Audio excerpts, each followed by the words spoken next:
Hello guys, welcome back to our YouTube channel. Once again আমি এই ভিডিওটি discuss কৰিম গুৱাহাটী বিশ্ববিদ্যালয়ত যি ইঞ্জিনিয়াৰিং প্ৰগ্ৰাম অৰ্থাৎ বিটেক প্ৰগ্ৰাম CEE আৰু GEE মেইনছৰ জৰিয়তে তো তাৰ বাবে অনলাইন কাউন্সেলিংৰ অলৰেডি নোটিছ আহিছে JEE মাৰ্কৰ দ্বাৰাই দেই যি অনলাইন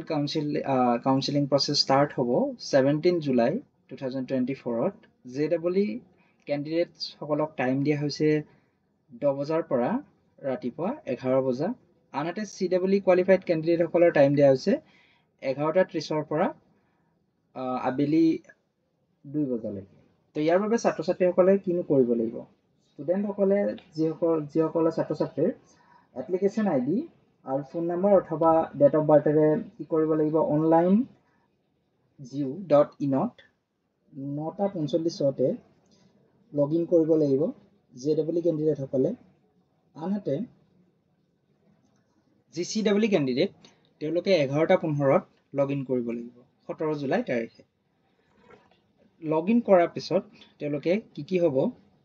তেওঁলোকে এখন এক্টিভ লিষ্ট দেখা পাব batch of student মানে বহুত ষ্টুডেন্ট থাকিব তাত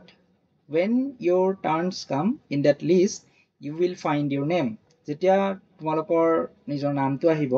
তেতিয়া মানে টাৰ্ন আহিব তেতিয়া তোমালোকৰ নামটো পাবা তাৰ তলতে কি থাকিব এটা বক্স থাকিব select your branch to select কৰিব পৰা যাব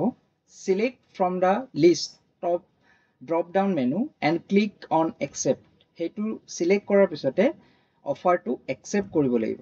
লগতে এটা ইম্পৰ্টেন্ট পইণ্ট দিছে ইম্পৰ্টেন্ট পইণ্টটো হ'ল there is a huge number of applicants বহুত ছাত্ৰ ছাত্ৰী আছে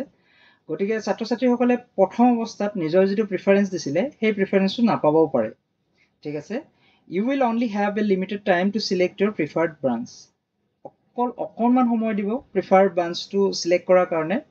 so you are requested to have a clear pre-decision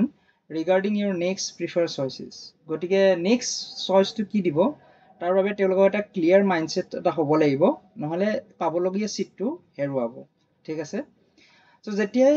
সিটটো তেওঁলোকে পাব তেওঁলোকে কি পাব এটা অনলাইন একনলেজমেন্ট পাব আৰু সেইখন এটা প্ৰিন্ট আউট ৰাখিব লাগিব আদাৰৱাইজ PDF কপি এটা লগত ৰাখিব লাগিব সেই দিনাই যেতিয়াই কাউন্সেলিং প্ৰসেসটো শেষ হ'ব JEE হওক বা CEE হওক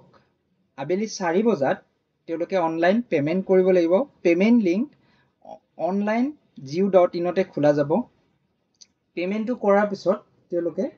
যিখন ৰিসিপ্ট লাব সেইখন প্ৰিন্ট কৰি থব লাগিব আদাৰৱাইজ সেভ কৰিব লাগিব যেতিয়া ফিজিক্যাল ভেৰিফিকেশন হ'ব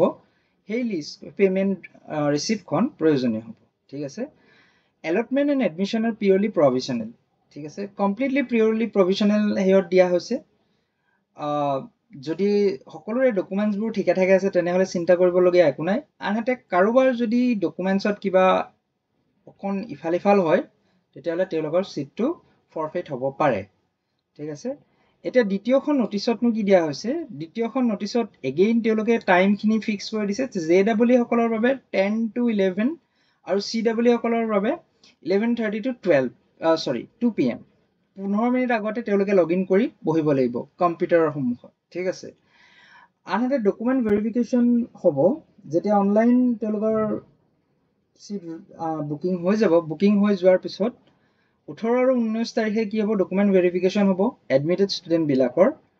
ৰাতিপুৱা 10 বজাৰ পৰা আবেলি 5 বজালৈ ঠিক আছে ডকুমেন্টস ভেৰিফিকেশনত ছাত্ৰ ছাত্ৰী কি লগত নিব লাগিব তাৰ তথ্য আমি ভিডিওটিৰ মাজেৰে কৈছো for documents verification student need to bring all the original documents along with self attested copies যিখিনি original documents তাৰ লগতে self attested copy লৈ যাব লাগিব at least 2 copy কে ঠিক আছে admit card and score card CEE admit card আৰু score card otherwise JEE admit card অথবা score card PRC certificate অসমৰ PRC certificate লাগিবই HSLC pass certificate or admit card as proof ঠিক আছে high secondary pass certificate mark sheet or grade sheet of HSLC exam mark sheet or grade sheet of higher secondary examination অৰ্থাৎ class 12 caste certificate যদি কাৰোবাৰ আছে SC ST OBC NCL ইত্যাদি তেওঁলোকে সেই caste সাৰ্টিফিকেটখন লৈ যাব লাগিব আৰু appropriate documents for applying to other reserved categories যেনেকুৱা EWS কিবা কিবি বা PWD হওক এনেকুৱা যিখিনি আছে সেই ৰিজাৰ্ভ কেটেগৰীৰ চাৰ্টিফিকেটখিনি লগত লৈ যাব লাগিব মনত ৰাখিবা লগত কিন্তু সেলফ এটেষ্টেড কপি লাগিব লগতে গ্যাপ যাৰ যি ছাত্ৰ ছাত্ৰীসকলৰ গ্যাপ আছে গ্যাপ থকা ছাত্ৰ ছাত্ৰীসকলৰ কিন্তু গ্যাপ চাৰ্টিফিকেটখন লাগিব এডমিশন ফিজ হৈছে 28,980 rupees এদিনা পেমেন্ট কৰিব লাগিব যিদিনাই অনলাইন কি হ'ব সিট বুকিং হ'ব সেইদিনা এটো পেমেন্ট কৰিব লাগিব allotment of seat in the counseling will be provisional and may be forfeited এইখিনি কথা মই আগতে কলো